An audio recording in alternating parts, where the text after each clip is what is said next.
You're listening to CDKL5 in color. I'm Marissa, and on this podcast, I'm joined by my co-host Amanda, and sometimes some very special guests to talk all things CDKL5 deficiency disorder. It's a rare genetic condition caused by changes in the CDKL5 gene. Patients with this condition often experience profound developmental disabilities, difficult to control seizures that start in infancy, cortical visual impairment, and a variety of other health concerns. It's a challenging condition, but we know that by sharing our stories, we can raise awareness, provide support, and paint pictures of our community that can lead to greater understanding and meaningful change for families like ours. Let's jump right in. Hey friends, quick pause before we dive into today's episode. We are partnering with the Biscuit Bandits, wholesome organic dog treats for the pups who bring us joy, crafted with care by a CDKL5 family small business out of upstate New York. From November 1st to December 15th, $1 from every bag of dog treats sold goes directly to support this podcast, CDKL5 in color, helping us cover the costs of our studio. So if you've got a furry friend who deserves a treat or a dog lover in your life, grab a special edition bag or two. They make great gifts. Link is in the show notes. And remember to purchase by December 15th. Now let's get back to the show. Hi, Amanda. Hello, Marissa. How are you today? I'm doing really good. How are you doing? I'm good. I'm excited to be back with a special guest, and I'll be quiet and let you introduce them. I know it's so fun to have guests on because I like talking with just you, but it's like extra special when we have somebody else on to share their insights and perspective. And we have a really sweet guest today. Her name is Anna. She lives in Indiana with her husband, Corey, and their two daughters, Charlotte and Addy. Addy is 4 and lives with CDKL5 deficiency disorder. Anna works part-time as a licensed clinical social worker, and we're so happy to have her on to share their CDKL5 story. So welcome, Anna. Thank you. I'm happy to be here. I've been hearing you guys talk for a long time, so I'm excited to be part of the conversation. That's excellent. We're definitely glad to have you here. A 4-year-old, 4 was like a great age. I feel like in our CDKL5 life, I had a little bit of a handle on how things were going. And then, they're just such a great size. I don't know, 4, doesn't make any sense, but 4 was really great for me. No, it totally makes sense. And I see people talking about their, 6-month-olds or 18-month-olds. And I think, oh my gosh, have we been doing look at me. Like I have I'm almost 5-year-old, should be 5 in January. So we've been doing this long. Like I'm one of the experts. I use that very loosely, that word. But yeah, no, you're absolutely right. She's a good size. She's been doing great things. It's a cool age for sure. Well, I think when you get diagnosed, nowadays, people in our sort of cohort, we get diagnosed so early, like our kids are babies when they're diagnosed, that you do feel like a veteran parent by the time your kid is 4 or 5, because you really have lived through a lot. Mm-hmm. Yeah, Addy was diagnosed at it would have been less than 4 months. So she was itty bitty. Well, and we forget what it's like when you have itty bitties and you're going through all of that. It's just seizure changes and med changes and things calm down eventually. But, you are experts. You're better able to support the new babies than those of us that have been doing it for decades. It feels old to say that.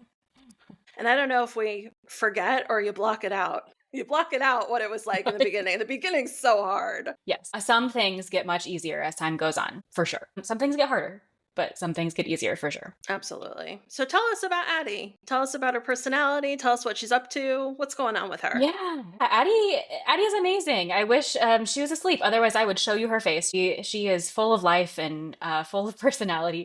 She's doing really amazing right now. I just picked her up maybe 25 minutes ago from school, where she had everybody, she has everybody wrapped around her finger and everyone knows her and loves her there. She's just doing really well. She's made so much progress, I would say, in the last year. We were kind of talking about the age 4, but she really, I think, has come alive in the past 6 months to a year. She is a spunky little girl with tons of personality, and I can't picture life without her. Oh, is she in preschool? She goes to a local school here in our county, and she does 2 mornings there. She's there for 2.5 hours. Generally speaking, her goals there for me, my goals for her, are just to have social interaction, to be used to new people, to be around kids. And she really has kind of flourished in that environment. I'll embarrass myself and say, when we started this process, when she aged out of first steps at 3, I was just terrified to send her to school. I was just beside myself. I made a fool of myself. I made what are now considered pretty threatening comments to these people at this school that like they were going to take care of my child or else basically. But I'm so embarrassed about that now because they love her. I love them. I trust them with her life. Truly, I do. And it's just been so good for her. I feel silly looking back that it took me so long to make the decision that she should go, but I'm so grateful I did because it's been really life opening for her. But she has friends that she's been in class with now for the past year. So I know their name. I hear teachers, use their name. And she has a friend that likes to push her in her seat into the building, which I just like, just breaks my heart in like a positive, delicious way every time. But yeah, she has therapists there. She has teachers there. We walked in for an IEP meeting last week and everyone said, "Oh, hi, Addie." Like, she's famous. So That's awesome. It makes such a difference when you can have a positive experience at the school. I think everybody can relate to being terrified of letting go of control and supervision. And you really have to trust when your kid Mhm. needs physical help, your kid needs communication help, your kid is not going to tell you how things are. It takes so much trust. And when you're going into the school system, it's not like you're vetting them out for lots of time. You're sort of having your initial meeting and making sure things seem like everybody knows what's up, and then you're kind of handing them over and fingers crossed. It's terrifying. I remember Mhm. that too. Yeah. I got my first phone call this week, or this last week, I guess. She had not had a seizure at school, but there were she has erratic behavior. She does weird things sometimes. One of her teachers said she's Addie and sometimes she does weird things. But I got my first phone call and I thought, okay, here we go. Like this is, and she was fine. She was totally fine. I went and checked on her and she was fine. But yeah, it's you're trusting. You anytime you send a kid to school or anywhere in the world without you, you're putting trust in the world and people. And with these kids, it's just a little bit tougher. Just a little bit tougher. So is Addie's sibling older or younger? Charlotte is her older sister, so she'll be 9. They're perfect for each other. They were supposed to be together. Charlotte is an amazing big sister and finds that her mission in life that Addie will be included, that other kids know who Addie is, that she gets to be part of the fun and playing, and she's just a true caretaker. She's going to be the kindest adult because of Addie. It's really cool to watch. Are they at the same school or? They're not. Charlotte would very much love for her to be at the same school. The program that Addie is part of is in another elementary school in our county. So they're maybe 8 minutes down the road from each other. But yes, that would make Charlotte's life to be in the same building with her. We might get in trouble. She might be sneaking down there and like seeing her, but No, I had the same experience. My Ava's sibling is younger, and Ava's last year of high school, she entered high school, and that's the only year they were in the same building because center-based education just took place in different places. So, but be gentle on yourself because that mama bear, like they need to know, I'm serious about this. Be in touch if something happens, and you better not let anything happen. yeah, it's I think I listened to another episode, maybe your last episode, where you were kind of talking about like the transitions thing and how this thing changes your personality. And it is sometimes my personality is like I am not being myself. I am being a little crazy, but th- I'll take it over, my kid being left behind any day. Absolutely. Absolutely. You learn to speak up if you weren't used to being someone who speaks up. You learn to do things that you have to do because you don't have another choice. It's our responsibility to stick up for our kids. They need protection, frankly. They really do. Tell us about Addie. And you said this past year has been really sort of transformative for her. What kind of stuff is she doing? What is she into? I saw her in a gait trainer, I think, in a photo. We've got equipment, coming out of our ears over here, but yes, so we had a med change in beginning of summer. She started ganaxolone and that made a big difference. We took her off of topiramate. So that med changes are always difficult. We expected that. She actually did really well with the med change and it's like she woke up. So she's on 2 different meds still. She's on vigabatrin still.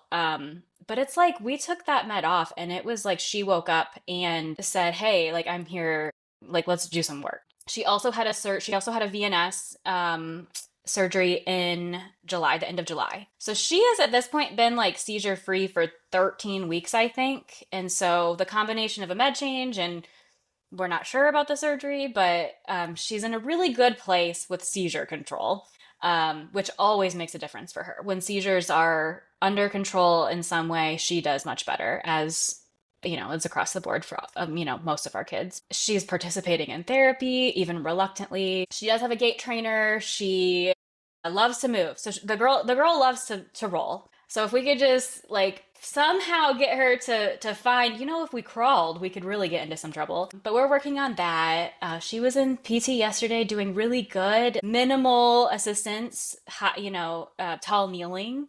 So we're working on standing. We're working on, she can sit independently, but will she? If she doesn't want to, she's not going to. So that's a thing that I think I've seen across the board with our CDKL5 kids. Like they have personalities, and they will do what they want, and they will not do what they do not want. And Addie is just like that. If she doesn't want to sit, she's not going to sit. So oftentimes I try to prove it to people, to prove the different skills that she has, and she will not do it. So I take lots of videos to show people. But I also have just come to realize that she's just on her own timeline. In the very beginning, we were told by the genetics counselor that gave us our results and the diagnosis that she would never sit, she would never talk, she would never walk, she would never eat, she would never be independent in any way. We have a PT who has said multiple times, like, Addie, we're just going to prove those people wrong. And she's starting to. So it's been kind of beautiful to watch that, and like just further increases my hope for the future, that I really don't think that there are limits. I just think we'll have to figure out what her limits are. So, well, yikes to genetic counselors still giving that spiel. I mean, I'm a little taken back by that. But that aside, I want to tell you, my daughter Ava never crawled. She was a roller, and she didn't walk until she was about 4.5 without assistance. So, she'll probably walk in her time, because tall kneeling was something she liked to do. And that comes with a whole host of other challenges. problems. But I don't know. I would say weight bearing is good. If you can at least stand or something, it makes a lot of things, toileting Sure. and stuff Yeah. like that, easier. But yeah. So that's exciting to hear. She's likes her therapist, and I don't want to say performs, but I mean, their personalities and attitudes are pretty spicy often. So hopefully she keeps giving them a hard time, and Yeah. they keep getting creative to help her. I know when you were talking about Topamax, it's interesting. We had the same experience. It was a monotherapy for my daughter, but we called it Dopamax finally, because it was just like no seizures, but also like nothing. Just in hindsight's 2020. So it's excellent to hear ganaxolone's going well. I think too, like, and maybe this is a piece of advice that I do have to offer, that like meds. I mean, Addie has failed, I think, 10 different meds. So we've been through a lot of them, and I love the Facebook group for CDKL5 caregivers. It's been super helpful to us, and given us a ton of information and a ton of support. But I think it's also really easy to go there and get confused and get frustrated about different meds that other kids are on, and the meds that your kids are on, and what's working and what's not working. And it's so confusing. I remember Googling it when her neurologist presented it as an option. I went straight to the Facebook group and looked it up and said side effects and negative side effects and positive side effects. And it's like, you can get all the answers. So then you're even more confused. And so I think one piece of advice I have is just that none of our kids are going to react the same. Some of them are going to do beautifully on a med. Some of them are going to do really, really poorly. And that is so frustrating, but also there's just no way around it. You just don't know. But I do think finding balance between, what works best for your kid and what side effects are you willing or able to accommodate and to, witness and experience. It's all really confusing. It's just so confusing. All of it. It's true. And that group is a blessing and I'm not going to say a curse, because it's not a curse at all, but it has its positives and its challenges. I do the same thing. When my neurologist suggests a new medication, I go right in there and I read the people's comments about it. But you're exactly right. At the end of that, you don't really have any more information than you went in there with, because at the end of the day, the answer is, well, you're not going to know until you try it. But I will say I avoided one particular medication. It was the medication Onfi. I avoided it for like 8 years because my son suffers a lot of respiratory stuff. And it was a lot of feedback about it's bad for respiratory. It's bad for respiratory. Well, turns out I chose to try it and he went seizure free for like a month. But you're exactly right. You're never going to know until you try something for yourself. And truly, I think that's one of the biggest burdens of being a parent, being of CDKL5 kids, but any, higher needs kids, you're making lots of decisions and you don't necessarily know how to make those decisions. I did not know how to make the decisions when my daughter was 4 weeks old and had her first seizure and they were asking what we wanted to do. I wasn't prepared to make those decisions, but here we are, and you're making decisions that you really are not prepared and not ready for, but buckle up because you're doing it anyway. And I would say, I tell people all the time, it's not going to be the wrong decision. The decision you make is going to be the decision you make, and that's going to be right for you. And if that's not right for you later, that's fine. But you have to make the decision for your kid based on that time, those circumstances, your life, your family. And it's not going to be wrong. It's just never wrong. No, there's no right. When there's no right answer, there's no wrong answer. And that's the value in having a good relationship with your provider because you're having to make hard decisions. You're not a neurologist. You're not a doctor. You don't know. That's where you need somebody to have a conversation with you about your options and be the type of person that you need in those situations where you're making decisions and that it's a good fit for you. And it's also okay to think about things. Think about hard decisions you might have to make someday before you have to make those decisions. Don't set yourself up to have to make a life-altering decision on the fly. Like, take some time to think about those things. It feels morbid sometimes to say that, but nobody wants to be faced with some kind of a big decision in an ED with a team that's triaging and just trying to either patch it up or whatever and has no clue about CDKL5. So I think it's good to go to the support group and look at meds and think about those things, but it's also good to think about, what do I want? What quality of life, the bigger, broader things, what will we tolerate and what won't we in day-to-day? So you sound like you're a pro at that already. Oh, that's good. I don't know that that's true, but we're doing it day by day over here for sure. I think maybe your background as a mental health professional, do you think that's helped you at all in your caregiver journey? I do. I think I would be lying if I said that being a therapist, being a mental health counselor makes it easy. It doesn't. I am lucky because generally in my life and my work, I'm surrounded by a lot of therapists and people in the mental health world. And so I think it's a big part of my life and it's a big part of my heart and kind of who I am as a person. So mental health is always at the top of my list. My husband would say that maybe I have treated treated in quotations, too much in our relationship and in our life. But I do think it has helped me have some perspective. Generally, I'm able to look a little bit broader most of the time. But that being said, my husband Corey and I both have reached out for our own support. And I think that's so important. I don't expect to be my own therapist and to give myself perspective in the middle of a really hard or dark time. And certainly he doesn't need me doing that either. But yeah, I think the mental health of it all is really important for caregivers of any sort, but especially caregivers that are doing solo caregiving, certainly, but also just most of the heavy lifting that I think that people get left behind. I think we leave ourselves behind a lot. And some of it's out of necessity. We don't have time. We don't have resources. We don't have help. We don't have energy to take care of ourselves. But my experience has been the longer you put that off, the worse it becomes. And your role as a caregiver really you start to really struggle with that. And just your capacity. But I would say in the beginning, I was just as hopeless as everyone else, though. I mean, there were dark moments and dark days, and especially right after diagnosis time. I would say something that we do pretty well in our house is we find balance. So often, if one of us is struggling, the other one is supporting. The other one is standing strong. It switches quite a bit who is in which role, but we do that pretty well.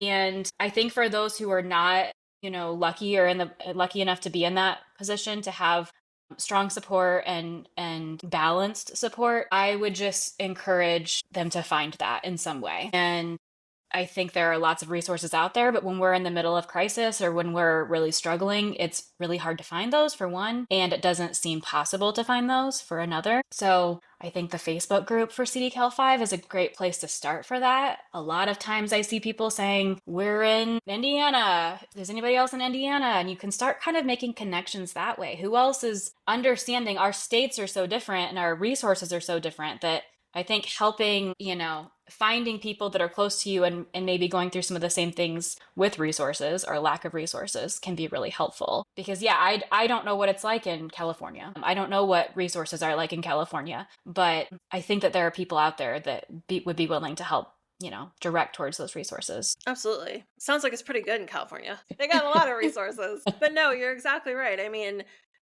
it's one thing, there's a layer of finding community support in our CDKL5 community, but then that local support, even if it's not other CDKL5 families, it's other disability families, other medical families. Those are the people you're really going to lean on to get the resources that you need where you are. And that matters. Well, and I mean, the resources that we have found for our family and for Addy in particular, they're not because I'm a professional. I'm a social worker, trained in everything, licensed, and I didn't know how to navigate getting her on Medicaid, on the Medicaid waiver. I didn't know how to do that. That wasn't part of my skill set. And so to think, you don't have to be trained to figure all this out. You have to find the people to help you. And for us, that's been through therapists. We've had therapists with us for years now. Hospital social workers have helped us. Local agencies have helped us. It's nobody is expected or should be able to know how to do all of this on their own. It's just not possible. And even people who are trained don't know how to do all of this on their own. So I think that's something to really think about. Like, you deserve help. You just have to look for it and find it. And there is support out there, even in really difficult situations where resources are bleak or slim. At least we have to find help. You can't do it on your own. Nobody can. And it's ever changing, right?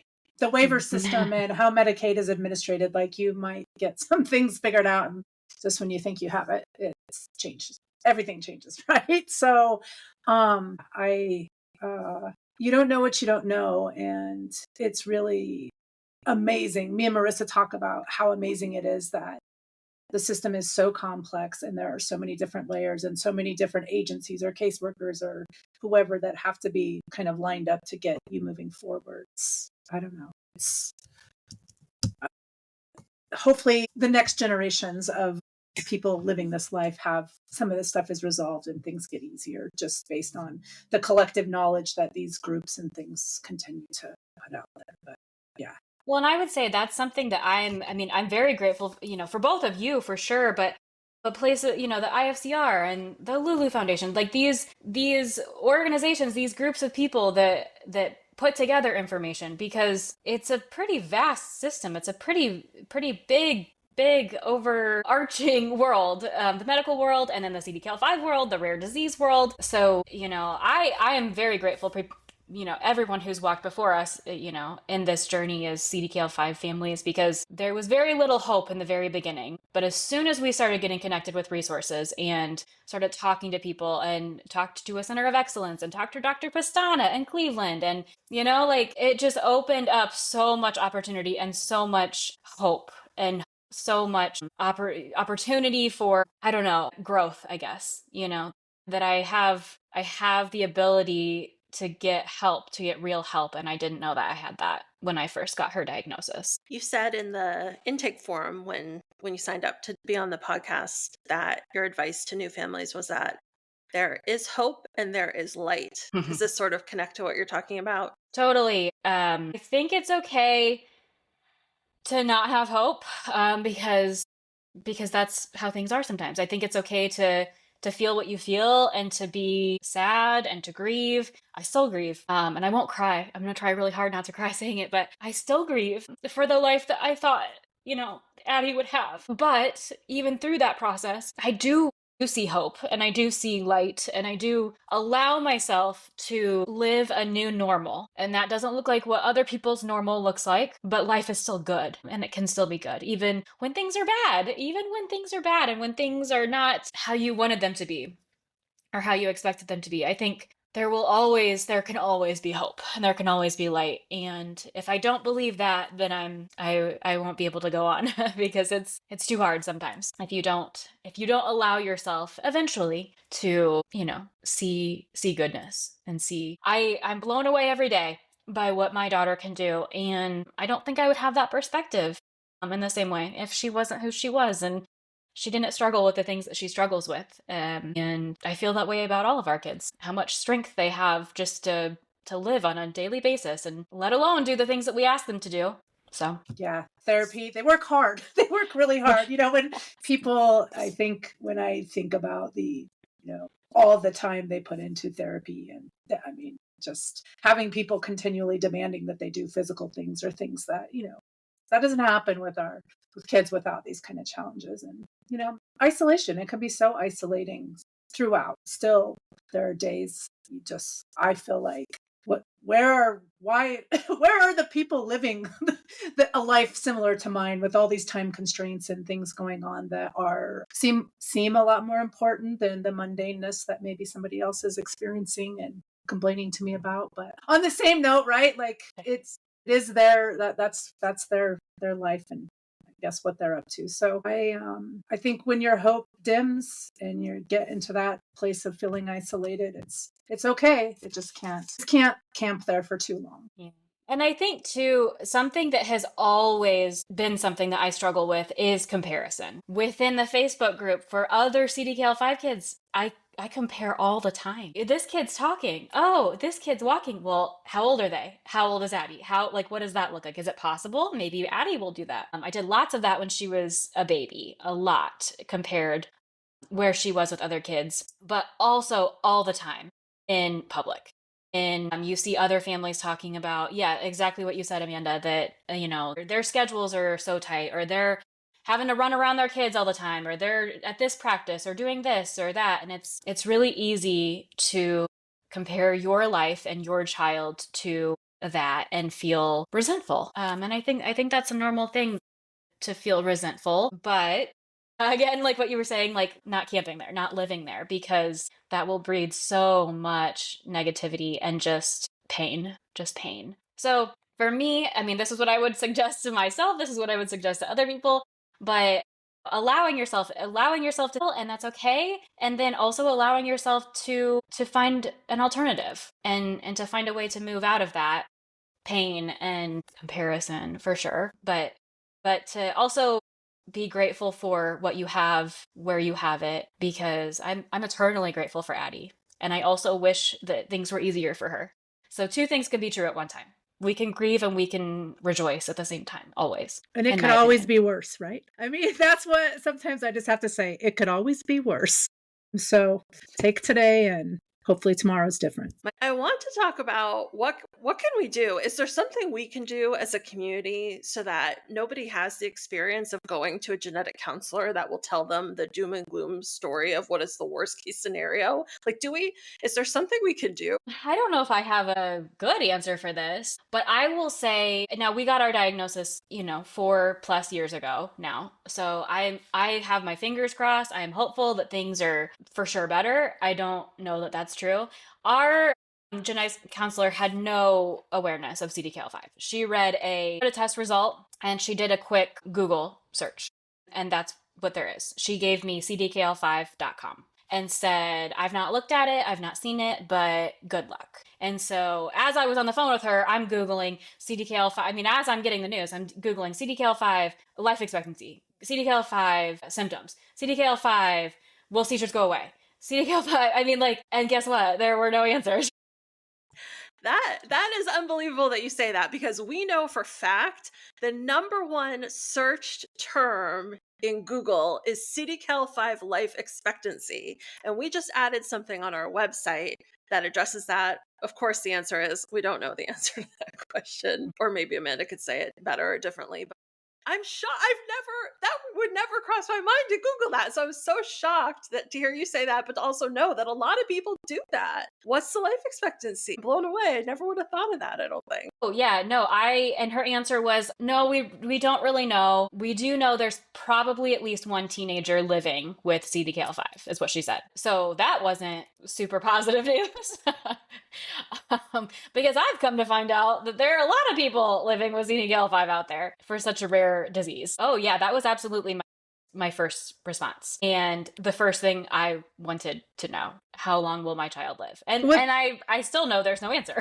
You get more comfortable with the unknown of the future, but I really do think it's a natural like frame of reference, like how long a lot of my personal, lovely local friends are moms of mitochondrial, children with mitochondrial disorders, which tend some of them to be fatal in the first 5 to 10 years of life. And intense caretaking, a pretty good idea that things aren't going to go on forever. We all had a little bit different mindset about how we went about things because some of us knew we're going to likely be doing this a lot longer than 5 or 10 years. But I mean, it's natural. I guess you're trying to just like get your mind around where am I going? Because where I thought I was going, this is not what I'm experiencing. Like, I get it. And my daughter was diagnosed so much later. I always wondered, like, is she going to die? And for me, it was like, what is this life? Like, how am I going to deal with this? Or, what does this even look like? So I'm still very blown away about the genetics counselor. And I mean, obviously they're overburdened and overworked, and our whole medical system is on the cusp of some what seems like not so great things, but just wow.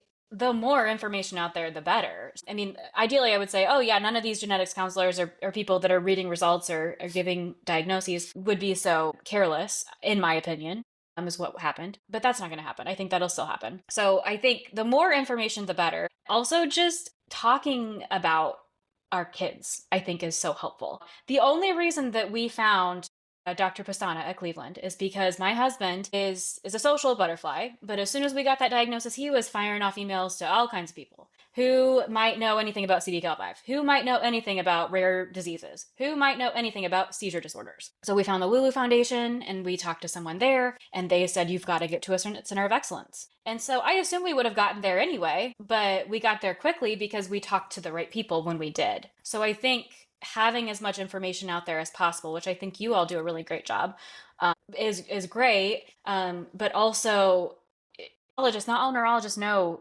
anything about CDKL5. That's why we go to Cleveland. We drive 4 hours to get to an appointment. And we'll continue to do that forever because it's worth it. But our neurologists in our state, none of them knew anything about CDKL5.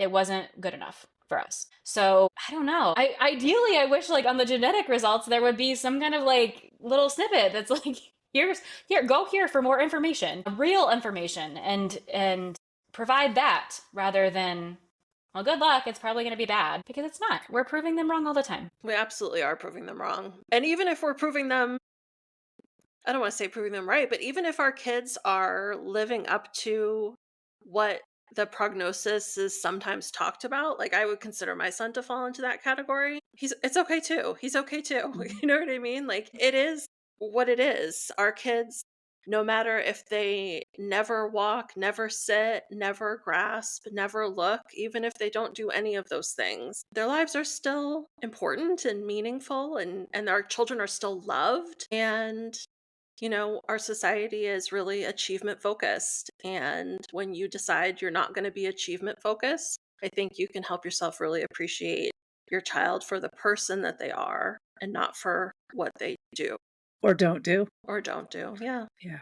I mean, I think sometimes people might think, oh, if they could just do this. But I mean, the reality is my daughter has quite a bit of motor planning skills, and it doesn't change the burden of caretaking. She still needs help with everything. Sometimes it makes it worse. I always laugh. I'm like, therapists, your PT and OT are good therapists because they've had to suffer. And I shouldn't say like suffer, but my kid can be very, very spicy and give her therapist a hard time. And it makes them be better therapists, right? It makes them realize that if they have faith and believe in a kid, that they can help them gain skills and do things that, some therapists just aren't equipped to it or have never been exposed to things like that. So I do feel like there's so much that they give the world in so many ways that people don't think about. So I love that perspective of no matter what they can or cannot do, like they're still living good lives. When I first found out, I absolutely wanted to know what she could and could not do.